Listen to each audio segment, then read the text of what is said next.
Welcome to Are You Real Business, providing you with all the tools necessary to be mentally, physically, and spiritually prepared to start and run your own business. Our no-frills, fact-based, reality-driven strategies arm you with the knowledge to overcome the questions, struggles, and pitfalls that all come with new business, and the faith to see it through to the end. Now, please welcome the host of Are You Real Business, Michael McIntyre.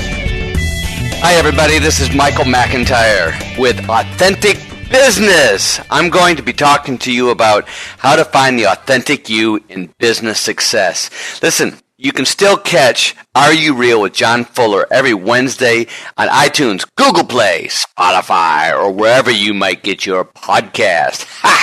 That's awesome. Hey, listen, check out areyoureal.org for everything that you want to talk to us about as far as, or checking out everybody's podcast. And if you want to send us an email and chat or ask questions, we encourage that to do. Listen, last week we talked about the 7 principles of success, which are amazing, and we had a lot of great feedback from that, and I really appreciate that. We talked about taking responsibility, seeking wisdom, acting now, measure twice, cut once, let your yes be yes and your no be no. Attitude determines your altitude, and forgiveness, and of course, the save all to end all. Perseverance, baby. That's where it's at. It's all about perseverance. Never give up, never surrender.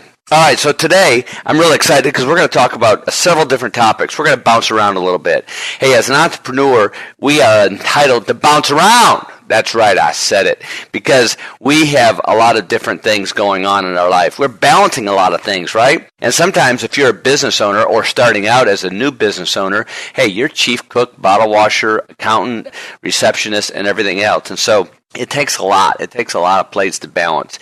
And it's real important to balance one thing in your life, and that is your home life. And as an entrepreneur and a business owner myself, I've had several times and occasions, especially in starting out a new business, you put in some amazingly long hours, okay? And I'm talking like 16 to 18-hour days, and it's hard to shut it off sometimes, especially when you're trying to get it off the ground. So I want to kind of share with you some things that helped me over the years and how to balance that life between your business and your home life. And it's real important. You know, a lot of people say, "Hey, man, don't worry about it. I spend a lot of quality time with my family." Really?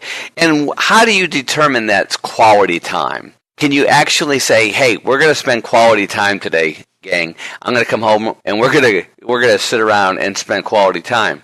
Look, everybody's quality time is different. It's defined differently. But what worked for me is spending quantity of time with my family. And that means a lot.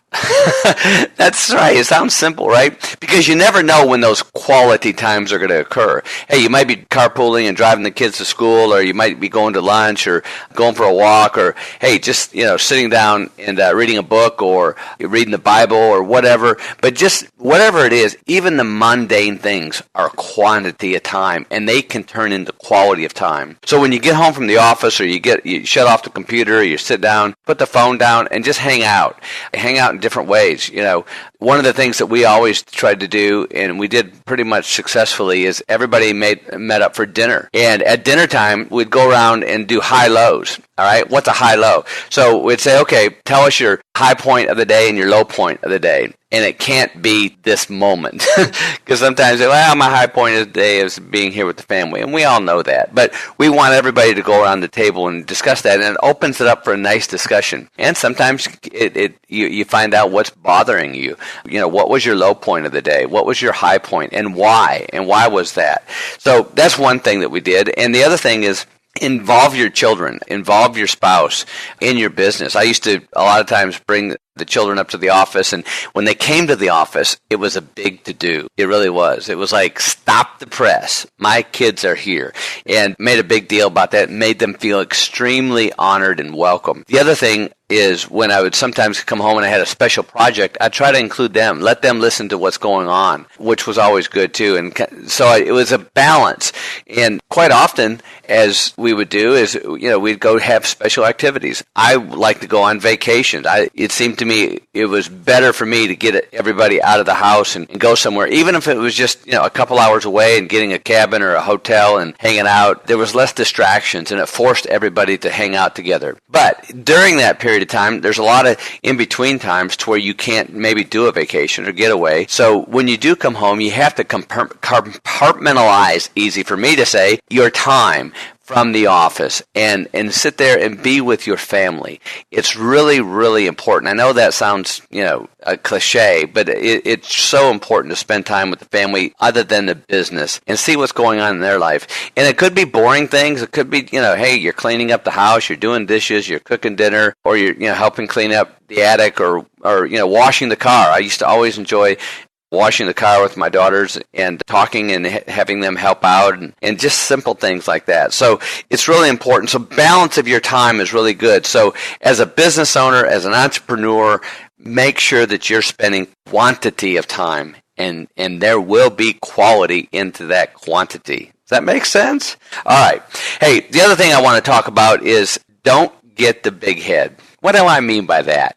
Well, sometimes, and I guess I'll speak from experience on this, when I was CEO of the insurance company, I had quite a large staff, and I had a bevy of assistants, and you get used to barking out orders or making decisions and fixing problems. And when I came home, sometimes I would just bark out orders and try to fix problems, and that's not what was needed. What was needed was for me to take out the garbage, maybe wash the dishes, help with the grocery list, doing things. And you had to really check that out. You had to take that big head that you had as the CEO or as the business owner and kind of deflate it to where you could fit in through the front door of your home and be a family member. And the other thing too is if you have success in business, try not to let that affect your ego and try not to let your ego get in the way and start making decisions based on your previous success. It's really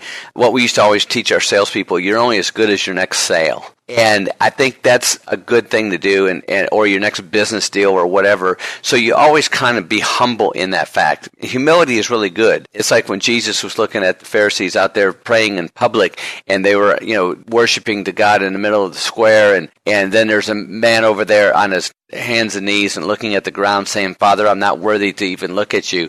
And Jesus, what'd he say? You know the story. You know that what he said. He said, "Those who exalt themselves shall be humbled, and those who humble themselves shall be exalted." It's really important to keep your humility in check, even when the money starts coming in, especially when the success starts to happen. Keep yourself in check and have a humility. And I think that's real important. And one of the things I want to talk about today also with that is finding your mastermind group. And I think I've mentioned this in some previous podcasts, but your mastermind group is really key, keeping that humility as well. And you really should seek out a mastermind group. In fact, I'll challenge you to find one.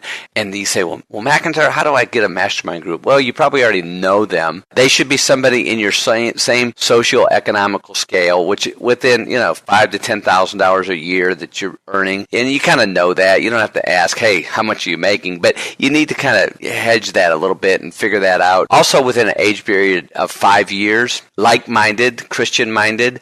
If you're married with children, find other people who are married with children. If you're single, find other singles. And it's really good to get this mastermind group, and you should have an odd number. It should be 3 people, including yourself, 5 people, 7 people, at the most 9. And here's how I developed this, and I learned it from an organization called the Young Presidents Organization, YPO. And I joined the YPO back in 2003 or 2004, and it was really interesting because I was very successful in the business, and I wanted to be able to talk to other people in my same age bracket, in my same social economical scale, and to be able to talk about certain things, talk about payroll, talk about other things that that everybody has that in common, if you will. And so what they did, they had an extreme vetting process. So we had to give audited financials. We had to have our CPA sign off on our tax returns. So they didn't want to put somebody in there that might be, making $100,000 a year in a room of other people who are making $4 million a year, because they're not going to have the same thing in common. So you want to have a commonality, and that's what we did in the YPO, and it worked really well. And we had time limits too. We had a timekeeper. We had topics that we were going to discuss, and everything was kept confidential. And we had bylaws. So I urge you to find 2 other people to start your mastermind group, to where there would be 3 of you. And I would suggest you meet once every 6 weeks. 6 weeks, and have a bylaw of what you're going to do. Have a hard time to start and a hard stop. And it's real important to stick to that and not make it a social event, but a mastermind group of ideas, of concerns, of whatever it might be. And look, your meeting could last 3 hours. It might last just an hour and a half. But formulate this group, because it will be really good to where you can trust these individuals. You have the same like-minded things going on, and they could pour into each other. I would also encourage you not to do business with each other at first for at least a year, because you really need to get to know them. I know a lot of times people form the mastermind groups, and all of a sudden somebody's got a deck sheet and everybody's excited and throwing in $50,000. And if it doesn't work out, it generally doesn't. The mastermind group doesn't last very long. So, but I challenge you to find one if you can, and just be transparent and what the need for. It might take you 3 or 4 different people to ask to find out if they want to join the mastermind group. But I would really encourage you to do so. It's benefited me greatly over the years, and it will definitely benefit you, especially you entrepreneurs starting out, or and you might have a business that's been around for 5 or 6, 10 years, 20 years, and so find other people that have their business has been around that long as well. And I think it'll be beneficial for you in the long run. All right, here's another thing that a lot of people ask me. They said, hey, I started this business 4 years ago. I'm making $500,000 a year. I've been buying this and buying that, but I think I overextended myself. It's a common mistake that a lot of entrepreneurs have, or business owners. If you do start having some windfalls, listen, it's great. Congratulations. Thank you, Jesus. But also put that money aside and still run your business as if you're always behind. And what do I mean by that? Well, Ronald Reagan, one of my heroes, always ran his campaigns as if he was 20 points behind in the polls. So that way he kept pushing himself. Always run your business as if you're 20% lower than the bottom line that you're actually making. That keeps you pushing yourself ahead. In other words, you don't rest on your laurels and you don't get complacent, because complacency is of the enemy. And it's a great way for them to come in, the enemy to come into your business and say, hey, man, you've worked real hard. You've done really good. Why don't you slack off for a little bit? You don't need to work that hard anymore. Not saying that you need to constantly have it full throttle, full time, but you do need to make sure that you're keeping yourself sharp, keeping yourself focused, and keeping your eye on the prize. All right? So don't spend all your money. Yeah, that's right. I said it. And so reward yourself.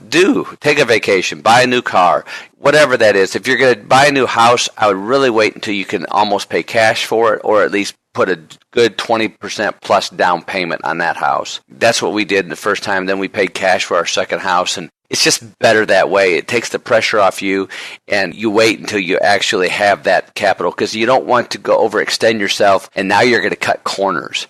And there's nothing worse in business when you start cutting corners, man, because it's the death nail of the business. It starts out slowly, and it goes in, and you can never catch back up. So don't spend all your money. Run like you're 20% behind, and only share these ideas about your money and what's going on with your mastermind group, with a trusted group that you feel confident that information won't be on the street or on Instagram or Facebook in the next 2 hours. All right. The other thing that I find a lot of young entrepreneurs get into, which is you've heard this saying many a times, it's called, don't count your chickens before they're hatched. Sounds like a simple thing, right? Well, I tell you, I just had a couple entrepreneurs this last week that said, man, I've got this much money set aside. I got this going on. I got this coming in. So when I started deep into their business, and I said, okay, so show me where that money is. Well, it's not come in yet. Wait a minute. It's not come in yet? Listen, you never count money until it's in the bank. And if it's a check that you deposited, give it at least 5 business days before you count that, because it might come back. Yeah, that's right.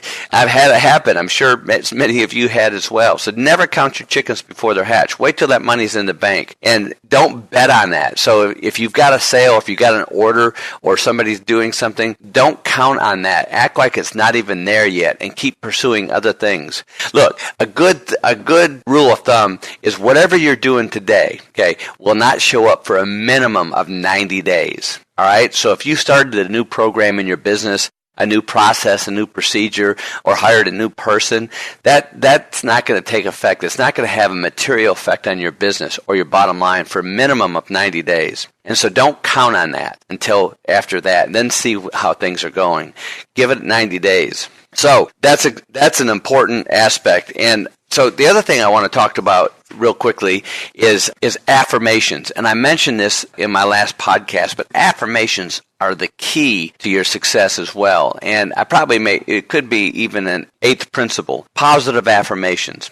And positive affirmations are real important because it's something that you can write down and they'll change over time. But I encourage you to write down affirmations. And I mentioned this a little bit last time, but it doesn't have to be fancy. It doesn't have to be biblical, or although it can be, but it could be like, you could use Philippians 4:13. I can do all things through Christ who strengthens me, and therefore my business will prosper and be abundant, so I can sow into the kingdom and glorify God at all my work. That's an affirmation, and that's a positive affirmation. Write it down, and you should have 10 affirmations. I'd encourage you to have 10 and start writing them down and say them day in and day out. Say them ad nauseum until you know them by heart. And it's really effective in your business, in your personal life. I have a wonderful relationship with my wife. Every day I'm more attracted to her in every way. That's a positive affirmation. My children are the highlight of my life. They're the apple of my eye. I do things for my children so I can glorify God. That's a positive affirmation. It's really intentional, and it's specific. And I want to earn $175,000 this year, and I want to be able to tithe 20% of that to the church. That's a positive affirmation. And you start saying these things over and over and over again, and get these into your hardwiring, and I promise you things will start happening in a positive way for you, because as a man thinketh is how a man is, and this is biblical. So positive affirmations, man. So before the end of the day, after you listen to this podcast, after you get done driving or running or lifting weights or whatever you're doing, simply scratch out 10 affirmations. Make them pithy. They don't need to be War and Peace, just one sentence, and start saying them over and over. And they can change over time. And have your wife do it. Have your husband do it. Have your children do it. My mother, when I was really young, she had these affirmations put on the refrigerator. And even today, still today, and this is back when I was 12 years old. That's a long time ago. That's right, I said it. And so I would say those things over and over and over again. One of them was the only difference between me and a millionaire is while he's working on his second million, I'm still working on my first. So now I change it to where the only difference between me and a billionaire is while he's working on his second billion, I'm working on my first. Whatever it might be, but start those affirmations. And it can be biblical, it can be business, relational, all of the above. But scratch out 10 of them. I promise you it's going to make a big difference. All right, so don't get the big head. Don't spend all your money. Don't count your chickens before they're hatched. Balance your time with the family, because it's really important, because that's what it's all about. And get that quality time. The only way to get it is through quantity of time. Okay? It's really important that you do that. Hey, listen, I want to thank John Fuller and Casey Fuller for providing this great Are You Real platform. It's awesome. Christy Austin, thank you for the wonderful comments this week. Your show is amazing as well. Dub Alexander, man, you're a statesman of deluxe. Jody Holland, great podcast. It's really an honor for me to be part of this podcast and RUReal.org. And I think it's going to be a great week. Listen, I want you all to check out our website at RUReal.org and find more things for us and look on things. Give us some feedback, man. We're not afraid of it. We welcome it. We really do. And hey, just remember this. Keep your eye on the prize. The Lord Jesus is Lord of Lords. His name is above all names. Thank you, Jesus. I want to bless everybody that's listening to this podcast. Father God, I ask for supernatural favor and blessings in their finances, in their business, in their creative ideas. Let them glorify you, Father. Let them give you all the glory. Just like the Philadelphia Eagles coach got out there after that Super Bowl win, and he gave Jesus Christ the glory. Man, I love that. That was awesome. It inspired me greatly. Have a wonderful week. And hey, remember, everybody deserves your very best presentation. Good luck and great selling. That's all for this episode of Are You Real Business. For more resources as well as specialized e-courses, next-level training programs, videos, and exclusive content, visit us at areyoureal.org. We appreciate you joining us and look forward to having you back for the next episode of Are You Real Business. Take care.